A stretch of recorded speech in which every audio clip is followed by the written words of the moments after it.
오늘 말씀, 오늘 우리 신약성경 빌립보서 2장 1절부터 11절까지 말씀 보도록 하겠습니다.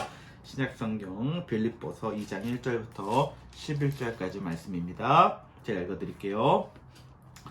그러므로 그리스도 안에 무슨 권면이나 사랑의 무슨 위로나 성령의 무슨 교제나 긍휼이나 자비가 있거든 마음을 같이하여 같은 사랑을 가지고 뜻을 합하며 한 마음을 품어 아무 일에든지 다툼이나 허용으로 하지 말고 오직 겸손한 마음으로 각각 자기보다 남을 낮게 여기고 각각 자기 일을 돌볼 뿐더러 또한 각각 다른 사람들의 일을 돌보아 나의 기쁨을 충만하게 하라. 너희 안에 이 마음을 품으라. 곧 그리스도 예수의 마음이니 그는 근본 하나님의 본체시나 하나님과 동등됨을 취할 것으로 여기지 아니하시고 오히려 자기를 비워 종의 형체를 가지사 사람들과 같이 되셨고 사람의 모양으로 나타나사 자기를 낮추시고 죽기까지 복종하셨으니 곧 십자가에 죽으심이라. 이러므로 하나님이 그를 지극히 높여 모든 이름 위에 뛰어난 이름을 주사 하늘에 있는 자들과 땅에 있는 자들과 땅 아래에 있는 자들로 모든 무릎을 예수의 이름에 꿇게 하시고 모든 입으로 예수 그리스도를 주라 시인하여 하나님 아버지께 영광을 돌리게 하셨느니라. 아멘. 오늘 말씀은 좀 우리가 평화, 화평 이런 말씀을 좀 나누고 싶습니다. 오늘 말씀은 간단해요. 우리 2장 1절부터 제가 11절까지 읽어드렸지만 초반에 4절까지는 우리가 평화된 화평한 삶을 살기 위해서 서로 마음을 같이하고 사랑하고 3절 말씀 너무나 좋아하거든요. 마지막에 각각 자기보다 남을 낮게 여기라.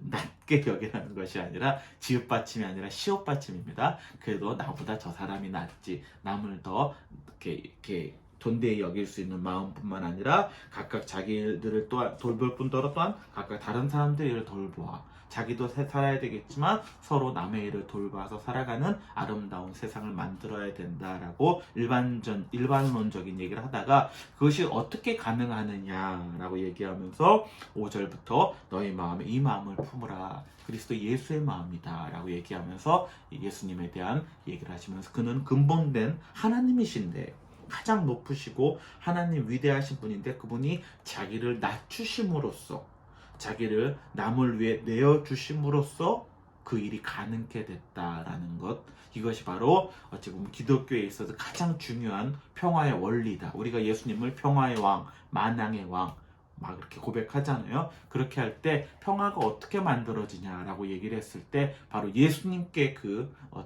하나님이 예수님을 통해서 하신 일, 하나님이 예수님이 되셔서 하신 일, 그 일을 통해서 이루어지는데 그것은 내가 큰 힘과 능력이 있지만 그것을 나만을 위해 쓰는 것이 아니라 그것을 내가 누군가를 위해 나를 낮춤으로써 그것이 가능케 된다라는 얘기를 하고 있습니다. 우리 지난주에도 제가 그런 말씀 드렸지만은 하나님께서는 그저 우리에게 아까 제가 기도할 때도 잠깐 말씀드렸죠. 우리를 무조건 남을 위해 살아라 라고 얘기하시는 건 아닌 것 같아요. 정말 그런 상황도 있었죠. 우리가 기독교 역사에 보면은 아무것도 가지지 않고 아무것도 없음에도 불구하고 자기를 희생하며 살아가는 위대한 성인들이 있었음은 분명합니다. 하지만 하나님께서는 우리에게 그것만을 요구하시는 것이 아니라 어느 정도의 삶의 것들을 우리에게 풀어주신다라는 거예요.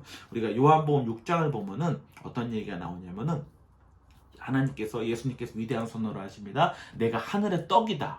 나를 먹는 자는 절단코 죽지 않을 것이다. 그러면서 그 떡을 자기 몸과 이제 피에 대한 얘기를 자기를 이제 너희들을 위해 내가 죽음으로써 그 일을 가능케 할 것이다라는 얘기를 위대한 얘기를 하시면서 나를 따르라라고 얘기를 하시거든요. 근데 그 6장 이제 후반에 그 얘기가 나오는데 6장 전반에 어떤 얘기가 나온 줄 아세요? 바로 오병이어가 나온다라는 거예요. 일단은 먹여야 되는 거예요. 일단은 내가 먹고 어느 정도의 배가 불러야지 그 가운데서 이제는 그것이 생각할 수 있게 된다라는 거예요. 인간의 가장 기본적인 욕구가 여러분 무엇인 줄 아세요? 자기 실현, 어떤 공동체를 위하고 남을 위해 헌신의 삶, 이게 아니라라는 거예요. 그죠? 먹고 자고 의식주잖아요. 그것이 먼저 이루어져야 되는 거예요. 그 의식주가 이루어졌을 때 그 가운데서 그것이 어느 정도 됐을 때 이제는 다음적인 욕구로서 남을 위하는 마음들 이런 들을 갖게 된다라는 거예요. 우리는 뭐 예전에 뭐 위대한 철학자라든가 소크라테스라든가 중국의 어떤 성인 공자 맹자 막 이런 사람들이 위대한 얘기들을 많이 하셨잖아요. 근데 솔직히 그 사람들은 어떤 삶에 있어서 어려움을 겪지 않은 사람들이에요. 그 당시에 나름대로 어떤 그런 상위권의 어떤 그런 어떤 자기 삶을 영위하고 있어 그런 문제가니까 없으니까 그런 것들도 생각할 수 있다라는 것이거든요. 여러분 유럽이란 나라가 어떤 그런 어떤 자유나 평등 이런 어떤 혁명이 일어나고 이런 것들 얘기하잖아요. 근데 그것이 왜 가능했습니까? 어느 정도의 삶에 어떤 것들이 갖춰졌기 때문에 그것이 그 가운데서 자유를 찾고 평등을 찾고 인권을 찾을 수 있는 분위기가 형성이 됐다라는 것이거든요. 솔직히 다른 나라에서 약탈을 해서 자기 나름대로 풍요로움을 채운 것이 유럽의 어떤 흑역사긴 하지만은 어떤 정도에 채워졌을 때 이제는 다른 사람을 바라볼 수 있다는 것은 어쩔 수 없는 인지상정의 일입니다. 그것이 되지 않는 상태에서 그 일을 한다면은 있어요. 없진 않아요. 정말 위대한 사람이지만은 하나님께서는 우리에게 그것을 요구하지 않거든요. 아무것도 주지 않으시고 무조건 나를 따르라라고 말씀하지 않는다라는 거예요. 저는 평화의 원리가 거기서 나온다고 보거든요. 평화라는 한자 아시죠? 평화. 공평할 평자에 뭐라 해야 돼? 화죠. 그러니까 화평해지니까 다 친해진다는데 이 공평하다라는 것은 평등의 말이잖아요. 그리고 이 화자를 보면은 그게 뭐냐면은 앞에가 이렇게 제가 이렇게 하면 쌀벼자예요. 쌀벼자고 이 뒤에가 구자가 들어가고 입구. 그러니까 모든 사람의 입에 쌀이 평등하게 들어가는 것을 예전에 그 중국의 그 한자를 만든 그 성인들은 그것이 바로 평화다라고 얘기를 했던 거예요. 그것이 무조건 그냥 모든 사람이 먹을 수 있고 입을 수 있는 상태가 돼야지만 평화가 된다라는 것이 아니라 그런 상태가 이루어질 때 비로소 사람들은 다음 상태를 생각할 수 있고 우리가 오늘 말씀을 읽어드린 초반에 읽어드린 것처럼 남을 더 생각하는 마음들, 자기도 돌봐야 되지만 남을 돌볼 수 있는 마음이 거기서 나온다라고 얘기를 하는 거예요. 이것이 바로 평화라는 것이거든요. 그러니까 예수님이란 분이 저는 이제 그 예전에 신학 공부를 하면서도 참 이스라엘이란 유대의 땅에서 태어나셨잖아요. 그러니까 어찌 보면 제가 한국 사람이라서 그런지 모르겠지만 한국이랑 굉장히 여건이 비슷해요. 지리적인 어떤 여건이 한국도 어찌 보면 반도 국가로서 뭐 러시아, 중국 또 일본, 미국이라는 어떤 강대국들 사이에서 늘 있다 보니까 늘 칠 수밖에 없고 외침의 역사들이 그런 어떤 외부 세력들의 침입의 역사를 많이 받았던 것처럼 이 이스라엘이라는 나라도 그 당시에 어떤 이 아시아의 그런 메소포타미아, 아시리아라든가 뭐 페르시아라든가 우리 그런 나라 바벨론이라든가 이런 강대국들이 있었고 그 바로 아래에 있었던 아프리카에는 이집트라는 초강대 국가가 있었고 또 유럽도 마찬가지잖아요. 우리가 예수님의 시대에 있는 유럽에 보면 우리가 헬라 문명이라든가 이런 문명이 크게 하면서 그리스라든가 이런 나라들의 어떤 강대국들 이 세 나라 그러니까 유럽 대륙, 아프리카 대륙, 아시아 대륙에 딱 껴있는 나라다 보니까 늘 침공을 받고 특히 우리가 뭐 지도를 보면 아시겠지만 이스라엘은 긴 나라거든요. 왜 긴 나라냐면은 그 옆이 다 사막이에요. 사막이다 보니까 사막은 사람이 통할 수가 없는데 그러다 보니까 그 길로만 통해야 되거든요. 그러니까 그 이스라엘을 잡는 나라가 그 당시에는 굉장히 어떤 다른 나라를 침략할 수 있는 그런 발판을 마련할 수 있기 때문에 늘 침략당하고 늘 외세에게 그런 겁탈당하고 그런 나라였거든요. 그러니까 그런 나라의 예수님이 하나님이 예수님의 인간의 몸을 타고 이 땅에 오셨다라는 게 굉장히 어떻게 보면 상징적인 의미라는 거예요. 그리고 예수님은 그 가운데서도 가장 낮게 오셨잖아요. 가장 높으신 분이 가장 낮게 오셨다라는 거예요. 늘 제가 말씀드리지만 로마 황제로 오지 않으시고 그 당시에 권력가에 힘 있는 자로 오지 않으시고 가장 낮은 자로 오셔서 거기서 말씀하셨던 것이 뭐냐면 그 민중들과 함께 먹지 못하는 자들과 함께 먹는 문제를 해결해 주세요. 병든 자를 고쳐주시고 참 이거 중요한 거거든요. 그걸 해결해 주시면서도 거기에서 끝나는 것이 아니라 그 가운데서 어떻게 보면 정말 인류에 대한 메시지를 던지시죠. 내가 너희를 사랑한 것처럼 너희도 서로 사랑하라. 원수를 사랑하라. 오른쪽 뺨 맞으면 왼쪽 뺨을 대고 이런 어떤 정말로 어찌 보면은 우리가 감히 상상도 할 수 없는 것들을 그들에게 요구하시는데 그저 요구하시는 것이 아니라 그들과 함께 그들의 어떤 문제들을 채워주시고 그렇게 하면서 이런 것들을 만들어 가시는 부분들이 저는 굉장히 중요하다고 생각을 합니다. 아무래도 이제 뭐 계속 선거 얘기, 한국 선거 얘기가 나오면 죄송한데 얼마 전에 TV 토론을 하는데 평화에 대한 얘기가 나오더라. 한국도 그냥 안보라든가 이 북한과의 관계라는 굉장히 그것이 늘 어떤 이런 어떤 대통령 선거 때마다 대선 때마다 초유의 관심사를 오르기 때문에 이 평화에 대한 얘기를 하는데 어떤 이제 사람에게 평화가 무엇이냐라는 거에 대해서 나름대로 이제 얘기를 하는데 한 사람이 이렇게 얘기를 했어요. 한 그 대선 후보가 강한 힘으로 상대방을 억제할 수 있을 때 평화가 나타난다라는 거예요. 이거는 아니거든요. 평화는 그렇게 나타나는 게 아니에요. 근데 한 다른 후보는 어떻게 하면 평화는 밥입니다라는 얘기를 하더라고요. 제가 거기서 굉장히 큰 걸 받았거든요. 평화는 다른 것이 아니다. 밥이다. 경제다. 모든 사람이 먹고 살 수 있을 때 비로소 그 가운데 오늘 얘기한 것처럼 다른 사람을 생각할 수 있고 이런 어떤 것들 그리고 결국에는 평화가 깨질 때 우리 모두가 정말 우크라이나 뭐 지금 전쟁 때문에 어려움 말도 안 되는 오늘 또 아침에 뉴스 봤더니 또 중국이랑 또 타이완 문제가 또 커지더라고요. 또 중국이 또 그러니까 결국에 이 다른 걸 떠나서 큰 강한 힘 가진 자들이 러시아라든가 중국 뭐 초강대국 아닙니까? 이런 나라들이 작은 나라를 누르는 거거든요. 근데 이게 대선 후보는 강한 힘으로 상대방을 억제할 수 있어야지만 평화가 나온다라는 이상한 얘기를 하는 거예요. 저는 거기에 절대 동의할 수 없거든요. 근데 많은 기독교인들이 동의를 하더라고요. 그리고 막 목회자들이 나와서 지지 선언도 하고 저는 이게 이해갈 수 없는 그러니까 어떤 후보를 뽑아라가 중요한 것이 아니라 어떤 후보가 예전처럼 교회 다니니까 뽑아주자 이런 것이 아니라 우리 그리스도인들은 무엇을 생각해야 되냐면은 그걸 뽑는 건 개인의 자유이지만은 성경을 통해서 하나님의 나라의 가치가 있잖아요. 지금 얘기한 것처럼 평화에 대한 성경이 얘기하고 있는 것들을 가치를 보면서 지금 나온 대선 후보들 가운데 우리의 소중한 한 표를 우리가 뽑아야 되니까 그런데 그 가운데 누가 이 하나님 나라 가치에 가장 가까운 사람인가? 사람이 완벽할 수는 없잖아요. 완벽한 사람이 누가 있겠습니까? 하지만 우리가 그저 교회 다니니까 이런 그런 자기의 어떤 것들을 어떤 이득, 자기 힘을 얻기 위해서 어떤 것들 하는 것이 아니라 좀 피해를 볼지라도 하나님 나라의 가치관이 이루어질 수 있는 나라를 만들기 위해서 내가 내 한 표를 소중하게 행사하는 것이 저는 굉장히 중요하다 보거든요. 근데 그런 부분에 있어서 저는 말도 안 되는 얘기도 억압이 아니에요. 억압으로 평화는 나타날 수가 없어요. 예수님은 억압하지 않으셨거든요. 예수님이 우리가 볼까요?